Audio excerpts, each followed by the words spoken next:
اعوذ باللہ من الشیطان الرجیم بسم اللہ الرحمن الرحیم یسألونک عن الہلہ، اے نبی آپ سے پوچھ رہے ہیں چاند کی گھٹتی بڑھتی صورتوں کے بارے میں۔ قل ہی مواقیت للناس والحج، کہہ دیجئے یہ لوگوں کے لیے ایک اوقات کا تعین ہے، کیلنڈر ہے، اور حج کے لیے۔ اب دیکھو آپ کو معلوم ہے کہ یہ اللہ تعالیٰ نے کیلنڈر لٹکا دیا ہے، معلوم ہو گیا یہ چاند پہلی تاریخ ہو گئی۔ کچھ دنوں کے بعد آپ نے دیکھا معلوم ہوتا ہے کہ اب ایک ہفتہ گزر گیا ہے، آدھا چاند ہو گیا ہے، 2 ہفتے ہو گئے، پورا چاند ہو گیا ہے، پھر نے گھٹنا شروع کیا۔ تو یہ گویا کہ لوگوں کے لیے اوقات کار کی تعین کے لیے، اور خاص طور پر سب سے اہم شے حج۔ اور یہ نوٹ کیجئے، صوم کے بعد حج، اور حج کے ساتھ قتال۔ حج وہ عبادت ہے جو ایک خاص جگہ پر ہو سکتی ہے، نماز ہر جگہ ہو سکتی ہے، روزہ ہر جگہ ہو سکتا ہے، عبادت اور ہر جگہ ہو سکتی ہے، اور زکوٰۃ ہر جگہ دی جا سکتی ہے، حج تو وہی ہوگا۔ اور وہ تھا اس وقت زیر تسلط مشرکین کے، اور مشرکین کے تسلط سے نکالنے کے لیے قتال لازم تھا۔ اس قتال کے لیے صبر پہلے پیدا ہونا ضروری ہے۔ جو گھوڑوں کو روزہ رکھواتے تھے پہلے خود روزہ رکھو، یہ ترتیب ہے، ربط ہے۔ صوم کے احکام، فوراً حج اور قتال کے احکام۔ یسألونک عن الأہلة قل هی مواقیت للناس والحج ولیس البر بأن تأتوا البیوت من ظہورها ولکن البر من اتقى۔ اور یہ کوئی نیکی نہیں ہے کہ تم گھروں میں ان کی پشت پر سے داخل ہو، بلکہ نیکی تو اس کی ہے جس میں تقوی ہے۔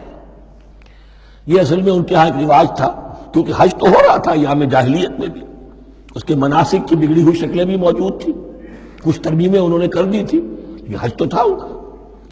وہ یہ کرتے تھے جب گھر سے مکے سے نکل گئے احرام باندھ کر، اب اگر کسی ضرورت سے گھر واپس جانا پڑ گیا تو سمجھتے تھے کہ احرام باندھ کر نکل آئے ہیں، اب دروازے سے تو نہیں جا سکتے، گھسیں گے کہیں پیچھے سے، کہیں اوپر سے پھاند کر دیوار آئیں گے، اور اسے سمجھتے تھے بڑا تقویٰ ہے۔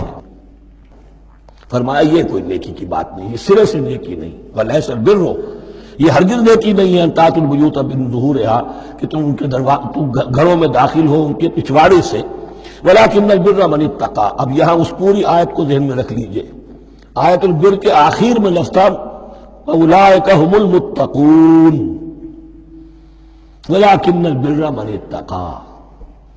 گویا کہ وہ پورا تصور جو ہے یہاں پر جو آیا بر میں آ چکا ہے، اس کو اس لفظ کے حوالے سے اس پورے تصور کو پھر آپ کے ذہن میں تازہ کر دیا۔ وَأْتُوا الْبُيُوتَ مِنْ أَبْوَابِهَا، گھروں میں داخل ہو ان کے دروازوں سے، وَاتَّقُوا اللَّهَ لَعَلَّكُمْ تُفْلِحُونَ، اور اللہ کا تقوی اختیار کرو تاکہ تم فلاح پاؤ۔ وَقَاتِلُوا فِي سَبِيلِ اللَّهِ الَّذِينَ يُقَاتِلُونَكُمْ، لیجئے قتال آ گیا۔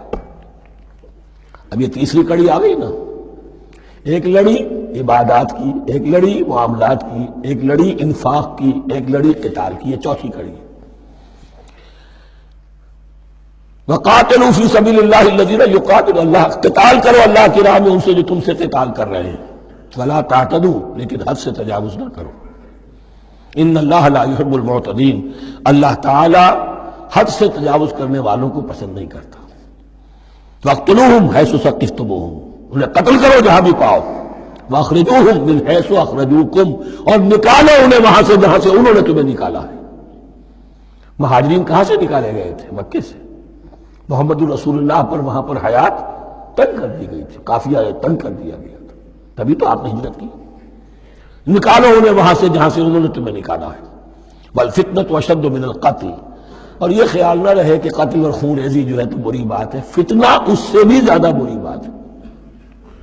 فتنہ کیا ہے؟ ایسے حالات جن میں کہ انسان اللہ خدائے واحد کی بندگی نہ کر سکے، اسے غلط کاموں پر مجبور کیا جائے، حرام خوری پر مجبور ہو گیا ہو، یہ سارے حالات فتنہ ہیں۔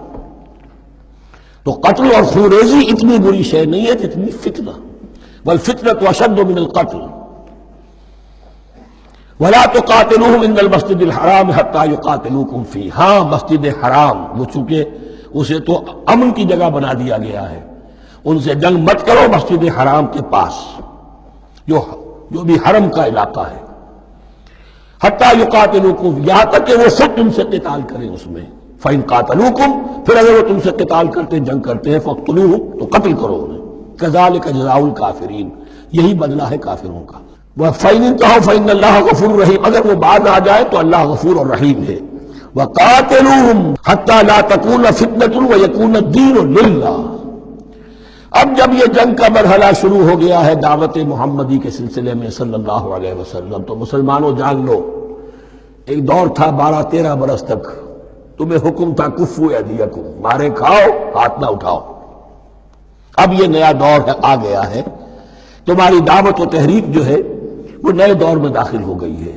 اب جب تمہاری تلواریں نیام سے باہر آ گئی ہیں، اب یہ نیام میں نہ جائیں جب تک کہ فتنہ بالکل ختم نہ ہو جائے اور دین اللہ ہی کے لیے ہو جائے، اللہ کا دین قائم ہو جائے۔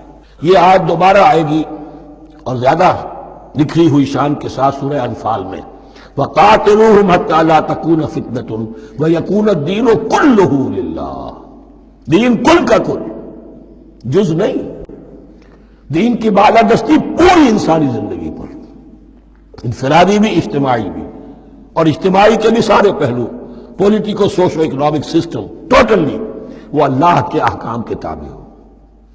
وَقَاتِلُوهُمْ حَتَّى لَا تَكُونَ فِتْنَةٌ وَيَكُونَ الدِّينُ لِلَّهِ فَإِنِ انتَهَوْا فَلَا عُدْوَانَ إِلَّا عَلَى الظَّالِمِينَ۔ پھر اگر وہ باز آ جائے، صلح چاہے تو ٹھیک ہے، پھر ظالموں کے اوپر جو ہے سوائے ظالموں کے کسی پر زیادتی جائز نہیں۔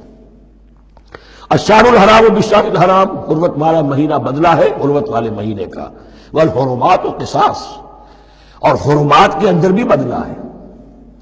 فَمَنِ اعْتَدَىٰ عَلَيْكُمْ فَاعْتَدُوا عَلَيْهِ بِمِثْلِ مَا اعْتَدَىٰ عَلَيْكُمْ، تو جو کوئی بھی تم پر زیادتی کرتا ہے، دست درازی کرتا ہے، تو تم بھی اس کے خلاف کارروائی کرو، اقدام کرو جیسے کہ اس نے تم پر زیادتی کی۔ وَاتَّقُوا اللَّهَ، اور اللہ کا تقوی اختیار کرو، وَاعْلَمُوا أَنَّ اللَّهَ مَعَ الْمُتَّقِينَ، اور یہ جان لو کہ اللہ ساتھ ہے متقیوں کے، یعنی اللہ کی تائید، نصرت، اس کی مدد آئے گی اہل تقوی کے لیے۔ اب دیکھیے وہ تیسری کڑی یہاں بہت چھوٹی سی آئی ہے، قتال کی ذرا زیادہ بڑی کڑی آ گئی ہے اور یہ چھوٹی سی کڑی آ رہی ہے۔ قتال کے لیے لازم ہے انفاق بھی۔ جنگ کیسے ہوگی اگر فوج کے لیے ساز و سامان نہ ہو، رسد کا اہتمام نہ ہو، ہتھیار نہ ہو، سواریاں نہ ہو، کیسے ہوگی جنگ؟ وَأَنفِقُوا فِي سَبِيلِ اللَّهِ وَلَا تُلْقُوا بِأَيْدِيكُمْ إِلَى التَّهْلُكَةِ، خرچ کرو اللہ کی راہ میں اور مت ڈالو اپنے آپ کو اپنے ہاتھوں ہلاکت میں۔ یعنی اللہ کا دین اس وقت اسے احتیاج ہے، وہ پیسہ چاہتا ہے، جیسے حضور نے تبوک کے موقع پر عام اپیل کی اور آپ اپنے مال کو لے کر بیٹھے ہوئے ہیں، تو گویا کہ آپ نے اپنے آپ کو ہلاکت میں خود ڈال دیا۔ یہ انفاق ہے، جہاد بالمال۔ وَأَنفِقُوا فِي سَبِيلِ اللَّهِ وَلَا تُلْقُوا بِأَيْدِيكُمْ إِلَى التَّهْلُكَةِ وَأَحْسِنُوا إِنَّ اللَّهَ يُحِبُّ الْمُحْسِنِينَ، اور احسان کی روش اختیار کرو، دین کے اندر بھی خوبصورتی پیدا کرو، دین میں بہتر سے بہتر مقام حاصل کرنے کی کوشش کرو۔ ہمارا معاملہ کیا، دنیا میں آگے سے آگے اور دین میں پیچھے سے پیچھے۔ دین میں یہ دیکھیں گے اس سے کم پر گزارا ہو سکتا ہو، کوئی اور شے ہو کہ جس میں اس سے کم سے بھی بات پوری ہو جائے، دین میں یہ ہوگا، اور دنیا میں آگے سے آگے ہے جستجو کہ خوب سے ہے خوب تر کہاں۔ تو اگر یہ جستجو دین دنیا میں ہے، اس سے بڑھ کر دین میں ہونی چاہیے۔ فاستبقوا الخیرات، نیکیوں میں ایک دوسرے پر بازی لے جانے کی کوشش کرو۔ وَأَنفِقُوا فِي سَبِيلِ اللَّهِ وَلَا تُلْقُوا بِأَيْدِيكُمْ إِلَى التَّهْلُكَةِ وَأَحْسِنُوا، اور احسان کی روش اختیار کرو۔ ان اللہ یحب المحسنین، یقیناً اللہ تعالی محسنین کو، ان لوگوں کو کہ جو درجہ احسان پر فائز ہو جائیں، محبت کرتا ہے، انہیں پسند کرتا ہے۔ یہ حدیث جبرائیل اگر ذہن میں ہو تو 3 درجے ہیں، جیسے میں نے آج بتایا آپ کو، وَنَحْنُ لَهُ مُسْلِمُونَ وَنَحْنُ لَهُ عَابِدُونَ وَنَحْنُ لَهُ مُخْلِصُونَ۔ 3 درجے دوسرے ہیں، اسلام، ایمان، احسان۔ اخبرنی عن الاسلام، اخبرنی عن الایمان، اخبرنی عن الاحسان۔ احسان کیا ہے؟ ان تعبد اللہ کانک تراہ فإن لم تکن تراہ فإنہ یراک۔ یہ سارے کام جو دین کے لیے کیے جا رہے ہوں، عبادت ہے، جہاد ہے، قتال ہے، ایسی کیفیت میں، ایسے اخلاص کے ساتھ، گویا کہ تم اپنی آنکھوں سے اللہ کو دیکھ رہے ہو، اور اگر تم اللہ کو نہیں دیکھ رہے تو کم سے کم یہ کیفیت تو تمہاری ہو جائے کہ تمہیں مستحضر رہے کہ اللہ تمہیں دیکھ رہا ہے۔ یہ احسان ہے۔ وَأَحْسِنُوا، عام طور پر اس کا ترجمہ اس انداز میں نہیں کیا گیا ہے، اس کو اچھی طرح سمجھ لیجئے، ویسے یہ مضمون کھل کر آئے گا سورہ مائدہ میں۔ ان اللہ یحب المحسنین، یقیناً اللہ تعالیٰ محسنین کو پسند کرتا ہے۔